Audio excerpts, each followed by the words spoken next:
Sige mig ana-ana sa akong ex. Samtang kami sa akong uyab nga babay. Maayong adlaw kaninyo DJ Sam ug sa imuha mga viewers. Tawagan na lang ko sa pangalang Ella. Gusto sad na akong i-share sa inyuhang akong experience. 15 anyos pa lang ko, nakaila na nako ang akong ex nga si John. Siya ang akong matawag yun nga greatest love. Sa iyahaman gud nako na feel DJ Sam ang love nga wa nako na feel sa uban. Sa iya hapod nako nabuhat ang mga butang nga wa pud nako mabuhat sa uban. Bisa na nakoy uyab karon DJ Sam, nagpangita gihapon ko sa iyang gugma. 15 years old pa lang ko dihang nag-uyab ming duha. Mausad na ang akong edad nga nakuha na ko niya.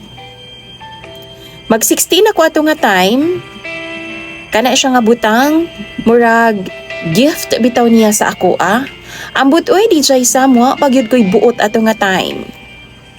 Duha mi katuig nga nagkauyab ni John, og halos tagaadto niya sa among balay kay didto man siya matug pirmi sa amoa. Gaana-ana gid ni ana. Bisan pag naa nga ako mga ginikanan sa kili DJ Sam, mag-ana-ana ming duha. Pero tulog na sila. Ako hinuon ang pirmi nga manghanggat sa iya DJ Sam. Siya man unta dapat no kay siya may lalaki. Pero sa amoa, ako ang mag-una-una. Alangan, lami man sad. Ganahan man ko. Sa una DJ Sam, hadlok pa kay ko. Kay basin unyag mabuntis ko ba? Tapos wa pabaya ko'y 16 anyos. Pero dihang kadugayan, naanad na ko, giingnan na nako si John nga ipasulod na ng puti.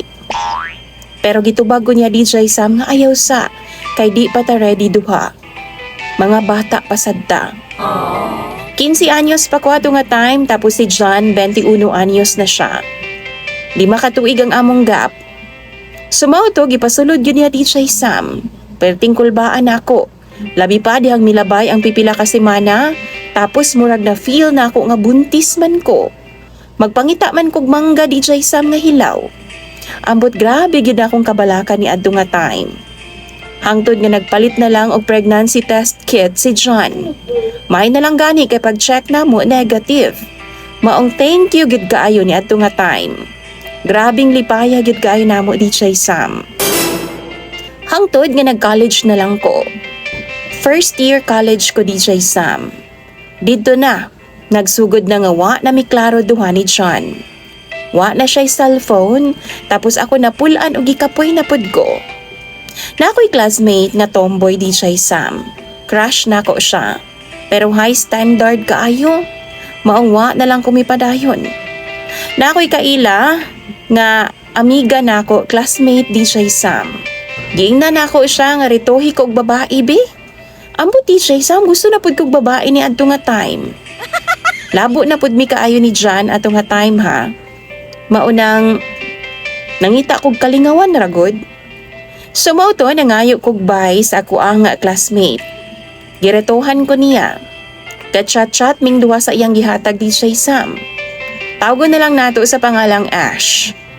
Kani si Ash, dili gid ni siya tomboy. Bye gud gihapon ni siya DJ Sam.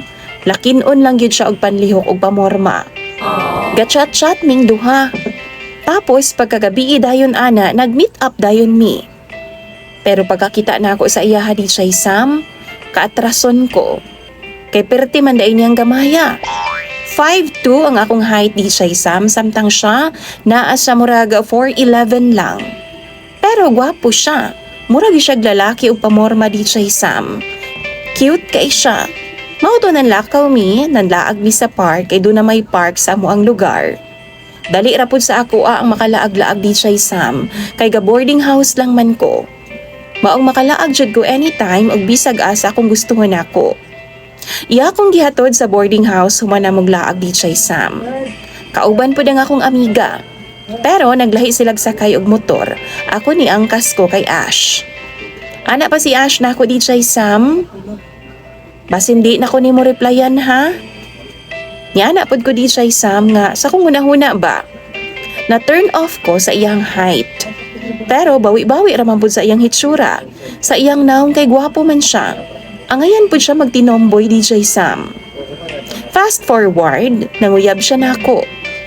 Permi na siya nga nag-aadto sa boarding house na ako DJ Sam. Pero ato nga time, uyab pa mi ni John. Pero wa na lagi klaro as in wa na gyud. Wa na klaro ang among communication duha. Hangtod nga gabulag na gyud ming duha ni John kay mas gipili man ako si Ash. Nakuha na sad ko ni Ash DJ Sam. Pero ambot kung nakahalata ba siya nga di na ko virgin. Kay bang mo DJ Sam? Wa gyud ko malipay ni Ash. Kay haskang gagmayan niyag tudlo. Tapos, ang bunal baya ni John ha kay puryabuyag baya kaayo. Dako-dako sad baya to. Pero daambot ba DJ Sam? 7 months na mi ni Ash. Pasabot ana, 7 months na pud ming gabuwag ni John. Gamahay ko nga nang misud pa ko sa ingon ani nga relasyon. Pero laban ra gihapon. Kaysa karon gatchat-chat man gihapon migbalik ni John. Hangtod na balaan niya nga na ako'y karelasyon pero babay. Bago lang jud DJ Sam, nag-meet up na pud ming duha ni John. Nagkita-kita na pud mi. Pero kauban ako ang akong amiga. Parehasan ni Ash DJ Sam ba? Kadto nga time gaduyan-duyan ming duha ni John sa baybayon. Gibiyaan man mi sa akong amiga. Gikap man kaniya nga akong tutoy DJ Sam.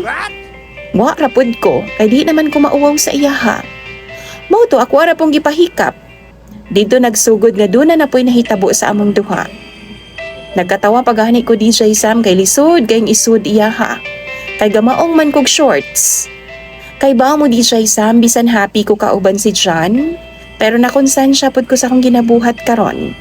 Kani manggong akong uyab nga babay, love kay ko niya. Pero always siya nga busy. Kabaw kong daghang masuko sa ako karon. Daghan mang bash DJ Sam.